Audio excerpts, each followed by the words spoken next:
First of all, on behalf of my fellow Louisvillians, to the Ali family, we offer our condolences, our heartfelt prayers, and for Lonnie Ali, a very special prayer. We know that Muhammad was blessed with many gifts, but none more precious than Lonnie Ali, and we thank you so much.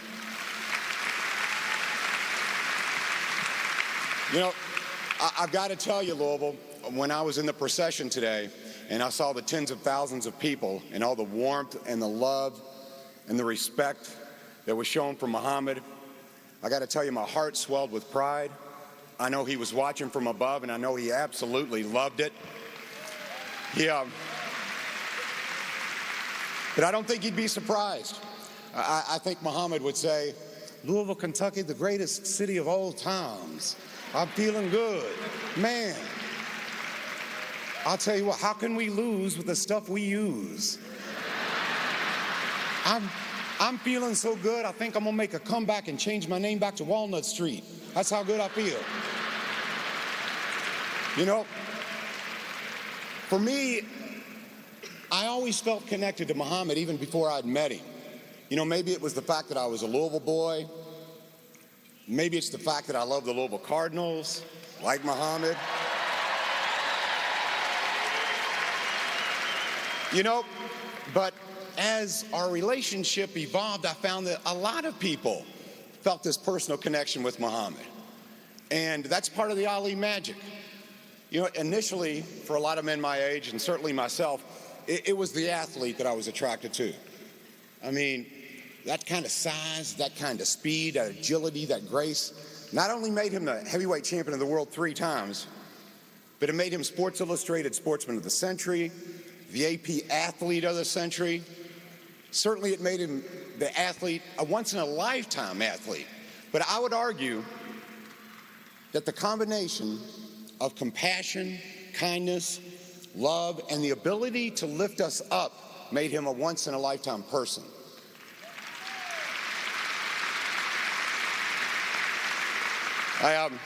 You know, Muhammad was blessed with many gifts, as I said, and he was a wise and faithful steward of those gifts.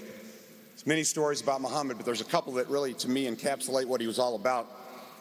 I remember back in 2000, I made a trip to the Summer Olympics with Muhammad, and one day he decided we were going to go see a boxing match. And I remember we're ringside, the American wins, 15,000 people are chanting, USA, USA.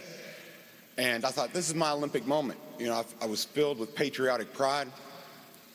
The boxer came down from the ring.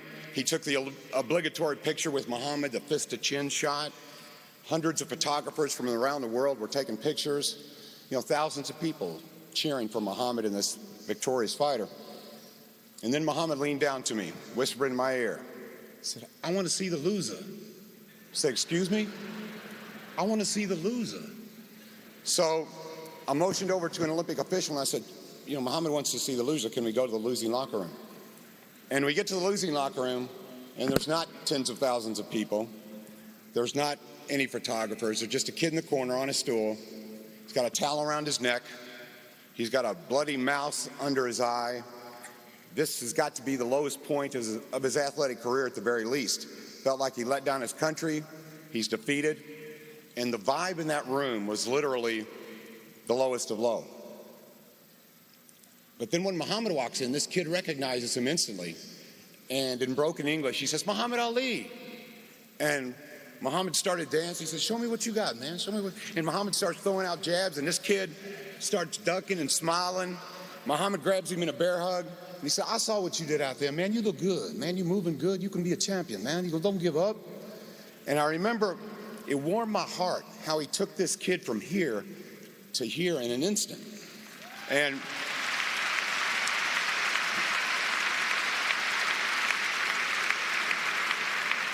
I remember I got in the car and I said to Muhammad, Muhammad, I try to be a nice guy, but I've got to tell you, I was caught up in the moment. I didn't give that losing fighter a second thought. I said, Muhammad, you're the greatest. Muhammad said, tell me something I don't already know.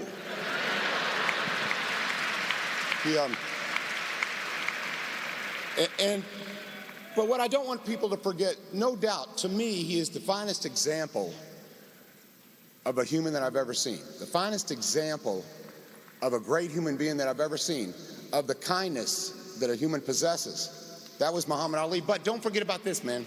Muhammad was the coolest cat in the room. I mean, he was good looking, he had charm, he had charisma, he had swagger before he knew what swagger was. I mean, I remember, when it was about 25 years ago, he came in town to visit his mother, and he wanted to go to Outback Steakhouse. I had a friend there who was a big Muhammad fan. So we come in, and at the time here in Louisville, there was a fireman's convention. And all of these guys had their engine numbers on their shirt, and sure enough, I'd seen this scene a million times, man. These guys line up for an autograph, and I say to Muhammad, Muhammad, if you'd like, I'll play the bad guy. You know, I'll tell him to let you eat, and you can sign autographs later. Muhammad would have none of it. He's like, no, I'll sign between bites. So he's taking bites of his food, and he's signing. This one guy walks up, and you can tell he's a big fan. I mean, he knew Muhammad. He was scared to death. All this adrenaline flowing. He said, champ, he said, I saw the stance you made in the civil rights movement. I saw your stance against the Vietnam War. He said, I've got to tell you, champ, you're my hero. He said, I've got a picture of you at the firehouse. You're my hero. Muhammad instantly, he wanted to change the channel. So he said to the guy, he said, you know, you're the real hero, jumping in fires, saving lives, saving babies, putting your life on the line. He said, man, you're the real hero. And the fireman responds real quickly. I mean, he knew all the nicknames. He said, man, but you fought the bear, Sonny Liston. He says, you fought the rabbit, Floyd Patterson.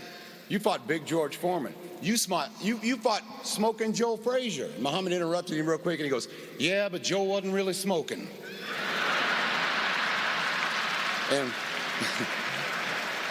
And I said, Muhammad, that's a good line. He goes, you're right, write that down. But it wasn't all about signing autographs and kissing babies. You know, if there was a village that needed food in a third world country, Muhammad was on plane, will travel with check. If there was a conflict and he could be part of a resolution, again, Muhammad will travel. As Lonnie had mentioned, if there were hostages to be released, Muhammad was a man of action. One of my favorite quotes, and I think it's right here in your program, Muhammad said, service to others is the rent you pay for your room here on earth. And I just want to say, champ, your rent is paid in full. Your rent is paid in full. Your rent is paid in full.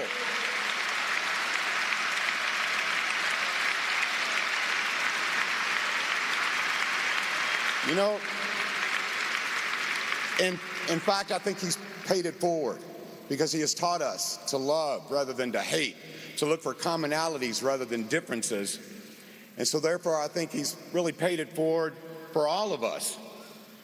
So, as we all know now, you know, the fight is over, but I'm here to tell you, the decision is in, and it is unanimous.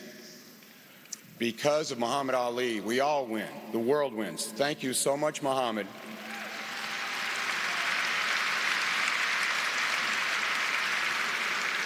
It is time for a man of peace to rest in peace, and thank you so very much.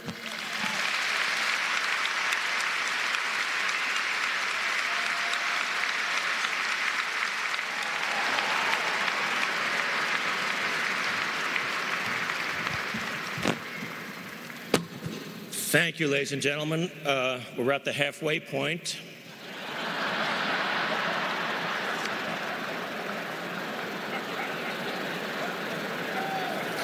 I was clean-shaven when this started.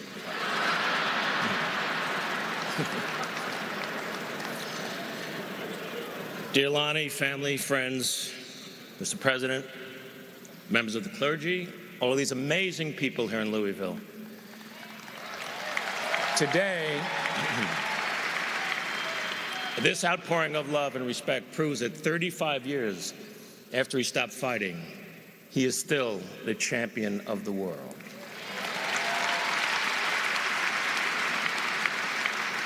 Last week, when we heard the news, time stopped. There was no war, there were no terrorists, no global catastrophes. The world stopped, took a deep breath, and sighed. Since then, my mind has been racing through my relationship with this amazing man, which is now 42 years that I know him. Every moment I can think of is cherished. And while others can tell you of his accomplishments, he wanted me to speak and tell you of some personal moments that we had together. I met him in 1974. I was just getting started as a stand-up comedian and struggling, but I had one good routine. It was a 3-minute conversation between Howard Cosell and Muhammad Ali, where I would imitate both of them. Ali had just defeated George Foreman and regained the heavyweight title. Sport magazine made him the man of the year. And Dick Schaap, a wonderful writer and a great man, was the editor for Sport. And he was going to host this televised dinner honoring Muhammad Ali. So Dick called my agent looking for a comedian who did some sports material. As fate would have it, that comedian was not available. And she wisely said, "It's destiny, man." And she wisely said, "But listen, I got this young kid, and he does this great imitation of Ali and Cosell. He'd be perfect for you." So I don't know why, but Dick said, "Okay, I'll try him. If he stinks, I can cut him out of the show." I couldn't believe it. My first time on television, and it would be with Ali. I arrived at the Plaza Hotel. The event was jammed. I met Mr. Schaap, who would later become a part of my family. And he said, "Well, how should I introduce you? Nobody knows who you are." And I said, "Just say I'm one of Ali's closest and dearest friends." And my thought was, I'll get right to the microphone, go into my Howard Cosell, and I'll be fine. And then I nervously moved into the jammed ballroom, and that's when I saw him for the first time in person. It's very hard to describe how much he meant to me. You had to live in his time. It's great to look at clips, and it's amazing that we have them, but to live in his time, watching his fights, experiencing the genius of his talent was absolutely extraordinary. Every one of his fights was an aura of a Super Bowl. He did things nobody would do. He predicted the round that he would knock somebody out in, and then he would do it. He was funny. He was beautiful. He was the most perfect athlete you ever saw, and those were his own words.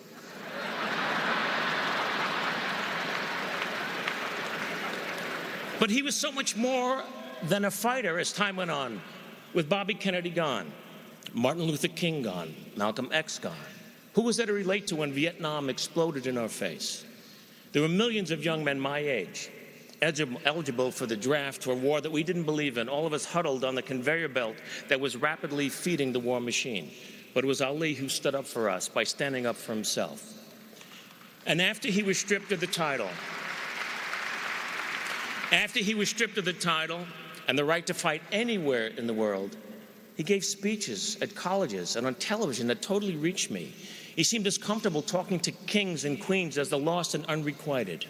He never lost his sense of humor, even as he lost everything else. He was always himself, willing to give up everything for what he believed in.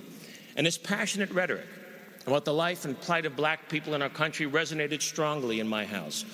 I grew up in a house that was dedicated to civil rights. My father was a producer of jazz concerts in New York City and was one of the first to integrate bands in the 40s and 50s. Jazz musicians referred to my dad as the Branch Rickey of jazz. My uncle and my family, Jewish people, produced Strange Fruit, Billie Holiday's classic song describing the lynching of African Americans in this country. And so I felt him. And now there he was, just a few feet from me. I couldn't stop looking at him, and he seemed to like glow, and he was like in slow motion, his amazing face smiling and laughing. I was seated a few seats from him on the dais, and in the room were all of these athletes in their individual sports, great ones. Gino Marchetti of the Baltimore Colts, Franco Harris of the Steelers, Archie Griffin, who had won the Heisman from Ohio State, literary legends, Neil Simon, George Plimpton, all on the dais, fawning over Ali, who then looked at me with an expression that seemed to say, "What is Joel Gray doing here?" Mr. Schaap introduced me as one of Ali's closest and dearest friends. 2 people clapped. My wife and the agent. I rose, Ali still staring at me. I passed right behind him, got to the podium, went right into the Cosell. "Hello, everyone. Howard Cosell coming to you live from Zaire. Some would pronounce it Zaire. They're wrong." It got big laughs. And then I went into the Ali. Everybody's talking about George Foreman. I want to talk about George Foreman. George Foreman was ugly. He's so slow. George was slow. I come out, voop, voop, voop. And then I rope-a-dope George, and I'm still fast at 33 years of age. I'm so fast I can turn up the lights, be in my bed before the room gets dark.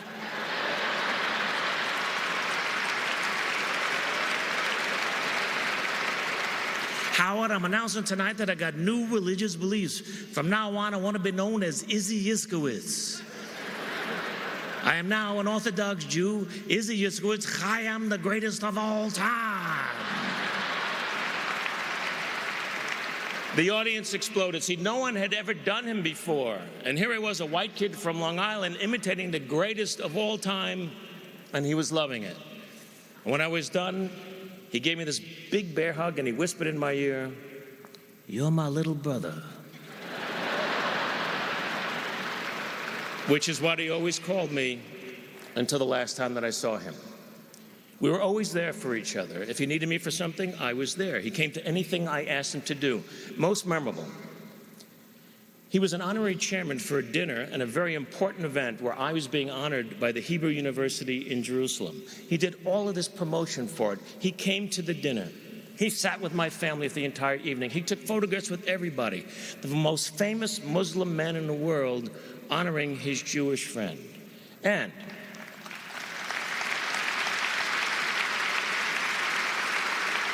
because he was there, we raised a great deal of money, and I was able to use it to endow the university in Jerusalem with something that I told him about. And it was something that he loved the theory of, and it thrives to this day. It's called Peace Through the Performing Arts. It's a theater group where Israeli, Arab, and Palestinian actors, writers, and directors all work together in peace, creating original works of art.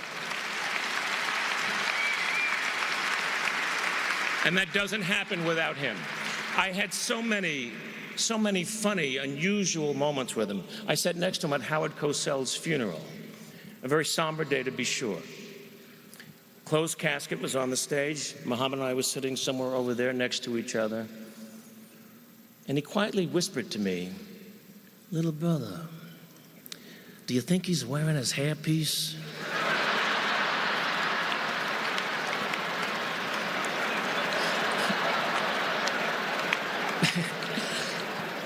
So I said, I don't think so. Well, then how will God recognize him?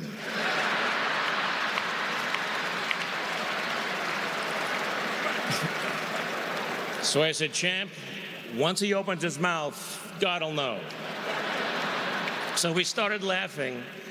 It was a muffled laugh at first, but then we couldn't contain ourselves. Here we were at a funeral, me with Muhammad Ali, laughing like two little kids who heard something dirty in church. You know, we're just laughing and laughing. And then he looked at me and he whispered, "Howard was a good man." One time he asked me if I would like to run with him one morning, do road work with him. I said, "Well, that'd be amazing. Where do you run?" He said, "Well, I run at this country club, and I run on a golf course early in the morning. It's very private. Nobody bothers me. We'll have a great time." And I said, "Champ, I can't run there. The club has a reputation for being restricted." "Well, it's restricted me. They don't allow Jews there. They don't have any Jewish members." He was incensed. "I'm a black Muslim, and they let me run there. Little brother, I'm never going to run there again." And he didn't.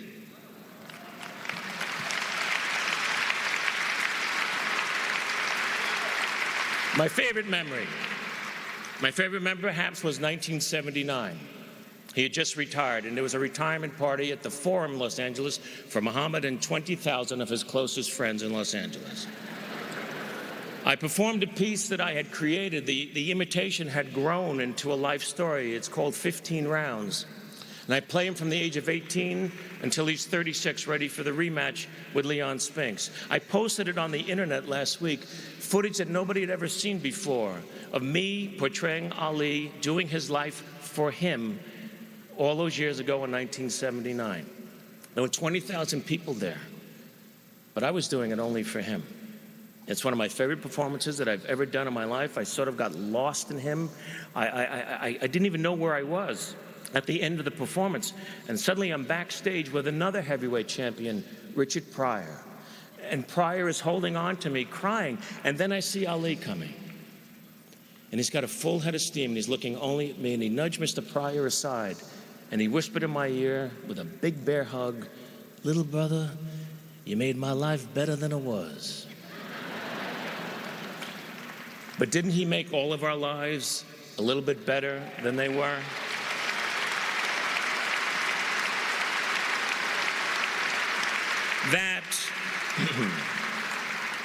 That, my friends, is my history with a man. And I've labored to come up with a way to describe the legend. He was a tremendous bolt of lightning, created by Mother Nature out of thin air, a fantastic combination of power and beauty. We've seen still photographs of lightning bolts at the moment of impact, ferocious in its strength, magnificent in its elegance. And at the moment of impact, it lights up everything around it, so you can see everything clearly. Muhammad Ali struck us in the middle of America's darkest night, in the heart of its most threatening gathering storm. His power toppled the mightiest of foes, and his intense light shined on America. And we were able to see clearly injustice, inequality, poverty, pride, self-realization, courage, laughter, love, joy, and religious freedom for all. Ali forced us to take a look at ourselves. This brash young man who thrilled us, angered us, confused, and challenged us ultimately became a silent messenger of peace, who taught us that life is best when you build bridges between people, not walls.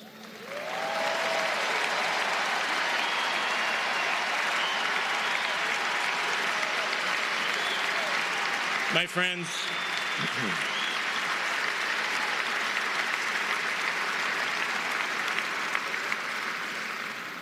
only once in 1,000 years or so do we get to hear a Mozart or see a Picasso, read a Shakespeare. Ali was one of them, and yet, at his heart, he was still a kid from Louisville who ran with the gods and walked with the crippled and smiled at the foolishness of it all. He is gone, but he will never die. He was my big brother. Thank you.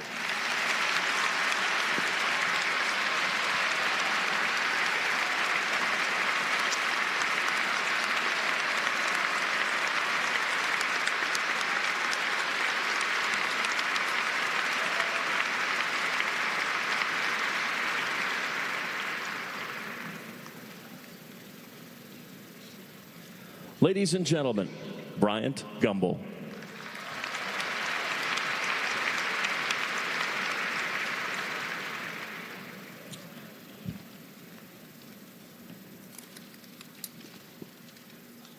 The great Maya Angelou, who was herself no stranger to fame, wrote that ultimately people will forget what you said and people will forget what you did, but that no one will ever forget how you made them feel. As applied to Muhammad Ali, the march of time may one day diminish his boasts and his poetry, maybe even his butterflies and bees. It may even one day dull the memories of the Thrilla in Manila and the rumble in the jungle.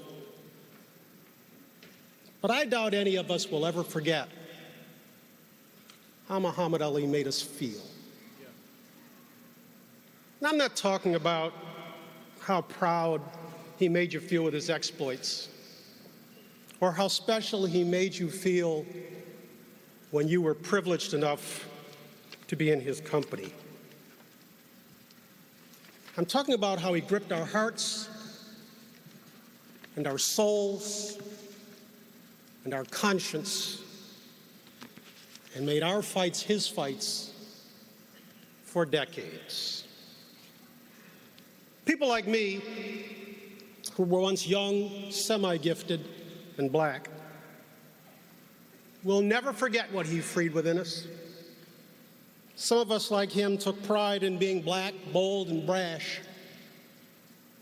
And because we were so unapologetic, we were, in the eyes of many, way too uppity.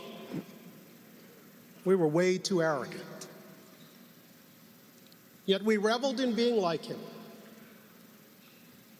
By stretching society's boundaries as he did, he gave us levels of strength and courage we didn't even know we had. But Ali's impact was not limited to those of a certain race or of a certain religion or of a certain mindset. The greatness of this man for the ages was that he was, in fact, a man for all ages. Has any man ever scripted a greater arc to his life? What does it say of a man, any man, that he can go from being viewed as one of his country's most polarizing figures to arguably its most beloved?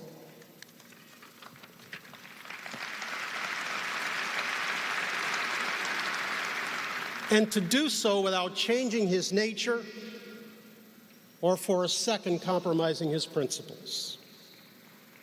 Yeah, you know, there were great causes, there were great national movements, there were huge divisions that afforded Ali unusual opportunities to symbolize our struggles. But Harry Truman had it right when he said men make history and not the other way around.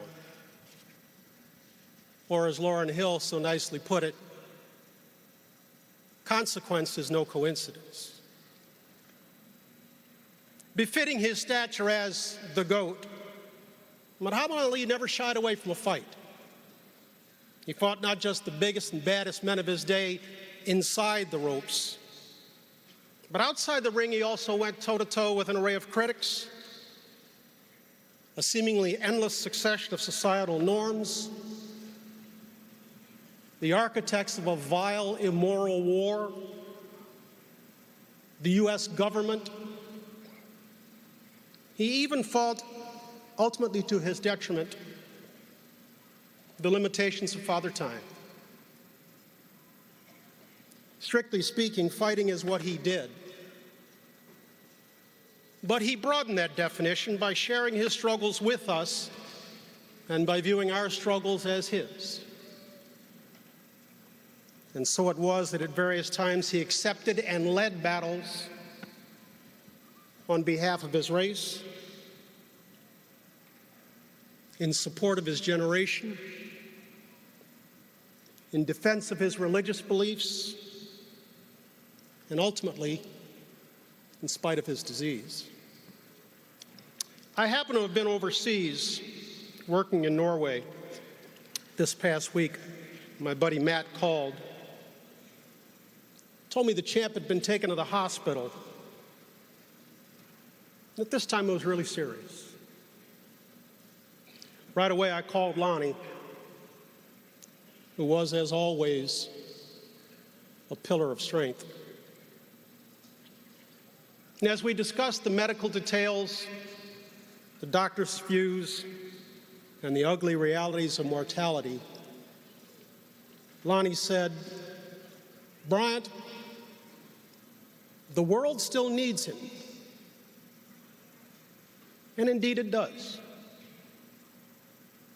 The world needs a champion who always worked to bridge the economic and social divides that threaten a nation that he dearly loved. The world needs a champion that always symbolized the best of Islam to offset the hatred born of fear. And the world needs a champion who believed in fairness and inclusion for all. Hating people because of their color is wrong, Ali said. And it doesn't matter which color does the hating. It's just plain wrong.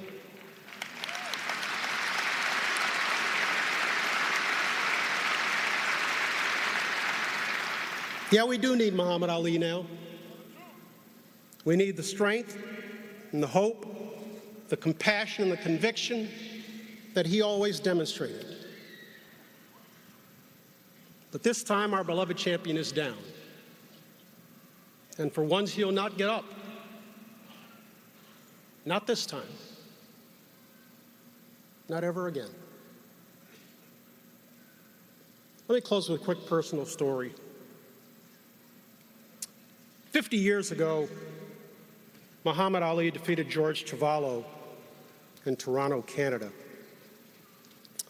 The very next day, he showed up in my Hyde Park neighborhood on the south side of Chicago. As Ali got out of a car in the driveway at the home of Elijah Muhammad, I happened to be next door, shooting hoops in a friend's backyard. I, of course, quickly ran to the fence, and for the first time in my life, I shook the champ's hand. I was 17, I was awestruck, and man, I thought he was the greatest. Now, half a century and a lifetime of experiences later, I am still awestruck. And I'm convinced more than ever that Muhammad Ali is the greatest.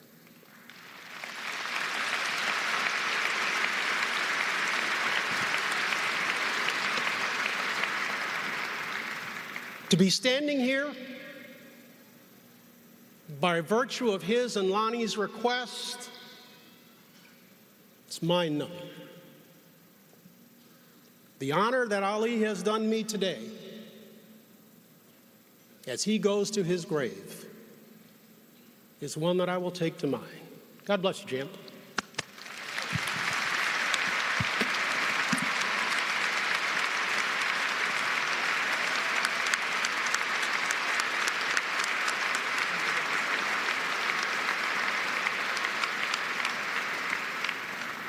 Ladies and gentlemen, the 42nd President of the United States, the Honorable William Jefferson Clinton.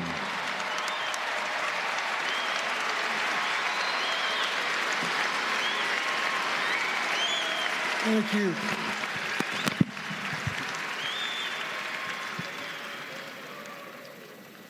I can just hear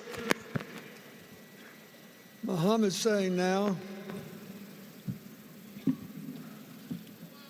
well, I thought I should be eulogized by at least one president. And by making you last in a long, long, long, long line, I guaranteed you a standing ovation. I'm trying to think of what has been left unsaid. First, Lonnie, I thank you and the members of the family for telling me that he actually, as Bryant said, picked us all to speak and given me a chance to come here. I thank you for what you did to make the second half of his life greater than the first.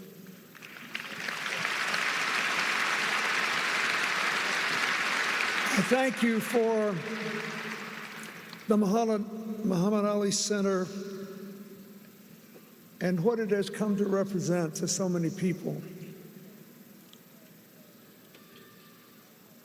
Here's what I'd like to say. I spend a lot of time now, as I get older and older and older, trying to figure out what makes people tick, how do they turn out the way they are, how do some people refuse to become victims and rise from every defeat. We've all seen the beautiful pictures of the home Muhammad Ali was a boy in, and people visiting and driving by. I think he decided something I hope every young person here will decide. I think he decided very young to write his own life story. I think he decided before could possibly have worked it all out, and before fate and time could work their will on him, he decided that he would not be ever disempowered. He decided that not his race, nor his place, nor the expectations of others, positive, negative, or otherwise, would strip from him the power to write his own story.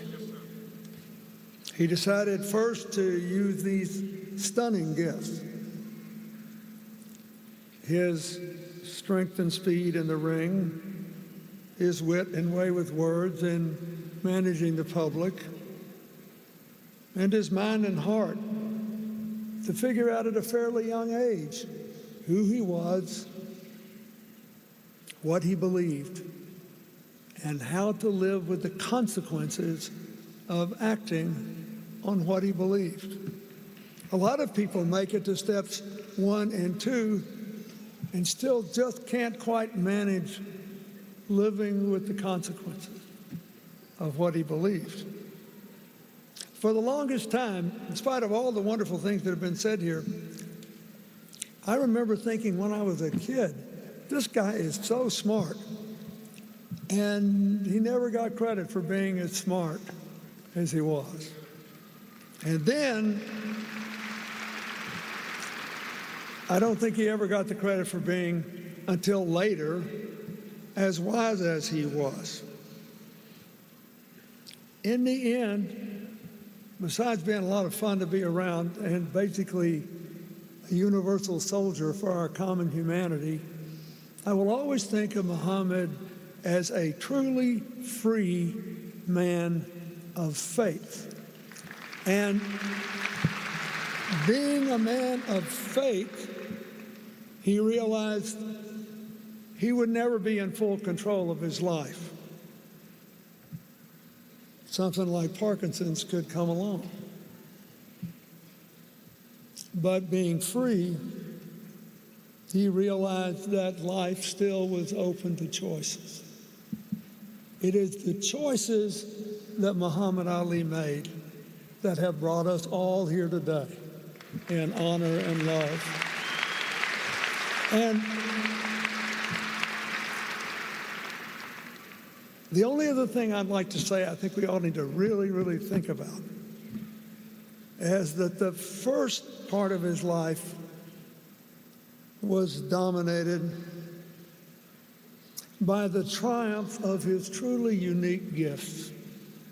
We should never forget them. We should never stop looking at the movies. We should thank Will Smith for making his movie. We should all be thrilled. It was a thing of beauty. But the second part of his life was more important because he refused to be imprisoned by a disease that kept him hamstrung longer than Nelson Mandela was kept in prison in South Africa. That is, in the second half of his life, he perfected gifts that we all have. Every single solitary one of us have gifts of mind and heart. It's just that he found a way to release them in ways large and small. I'll never forget, I asked Lonnie if she remembered the time when they were still living in Michigan, and I gave a speech in Southwest Michigan. There's an economic club there, and it's sort of a ritual when a president leaves office. And you had to get reacclimated. Nobody plays a song when you walk in a room anymore. You don't really know what you're supposed to do. And this club here, there, it's called the Economic Club, I think. They're used to acting like you still deserve to be listened to, and you got to get reacclimated. So they came to dinner, and they sat with me at this dinner. And he knew, somehow he knew, that I was a little off my feed that night. I was trying to imagine how to make this new life. And so he told me a really bad joke. And he told it so well, and he laughed so hard that I totally got over it and had a great time. He had that feel about, there's no textbook for that, knowing where somebody else is in their head, picking up the body language. Then Lonnie and Muhammad got me to come here when we had the dedication to the Muhammad Ali Center, and I was trying to be incredibly old, gray-haired elder statesman, dignified. I got to elevate this guy. So I'm saying all this stuff in very high-tone language, and Muhammad sneaks up behind me and puts his fingers up.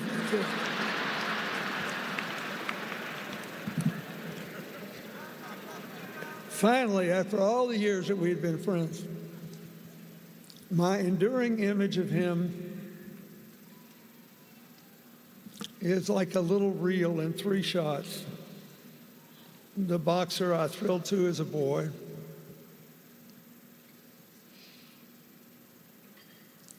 the man I watched take the last steps to light the Olympic flame when I was president. And I'll never forget it. I was sitting there in Atlanta. By then we knew each other. By then I felt it. I had some sense of what he was living with, and I was still weeping like a baby, seeing his hand shake and his leg shake, and knowing, by God, he was going to make those last few steps. No matter what it took, the flame would be lit, the fight would be won, the spirit would be affirmed. I knew it would happen.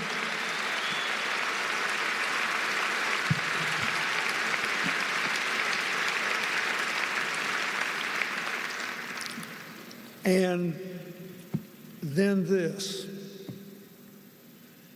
the children whose lives he touched, the young people he inspired.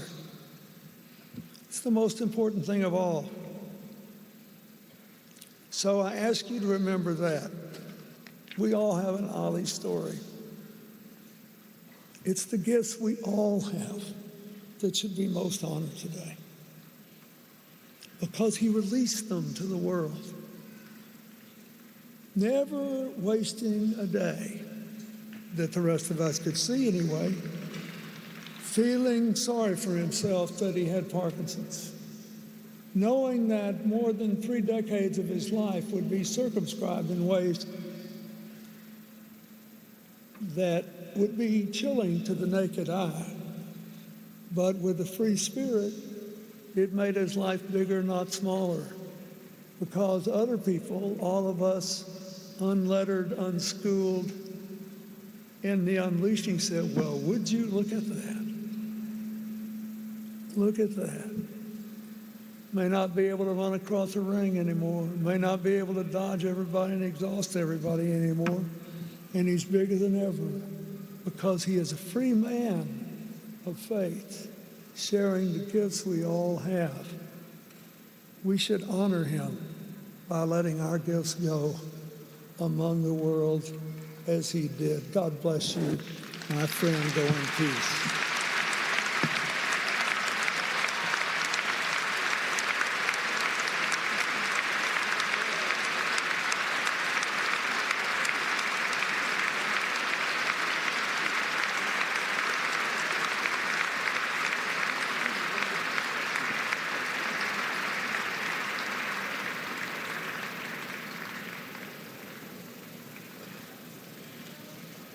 Former President of the United States, William Jefferson Clinton, wrapping up an hours-long ceremony in Louisville, Kentucky. And as